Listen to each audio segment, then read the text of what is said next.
I thought I was in for a peaceful weekend at my lake cabin when my phone buzzed with a message from my cousin Karen saying she and her family were on the way for their surprise visit. I hadn't invited them, but apparently in her mind, my cabin was now a free Airbnb. They showed up in two SUVs with coolers and bags, acting like they were checking into a resort. Karen waltzed in without even knocking and announced they'd need fresh towels, dinner ready by 7, and a tour of the trails in the morning. I blinked at her and said, "Excuse me, but this is my personal space, not a lodge." She rolled her eyes and snapped, "That family sticks together, and I should be grateful for their company." Then her husband plopped down in my recliner, grabbed the remote, and started barking about Wi-Fi while her kids were scattering snacks all over my rug. The final straw was when Karen handed me a schedule she'd printed with hikes, boat rides, and campfires, all with me listed as tour guide.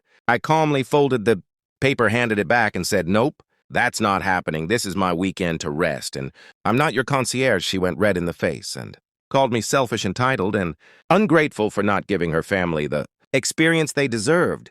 Then she threatened to tell the whole family I was rude. But here's the thing, I don't do guilt trips, and I sure don't host freeloaders, so I told them they were welcome to stay, only if they respected my rules, cooked their own meals, and planned their own fun, or they could pack up and leave, right?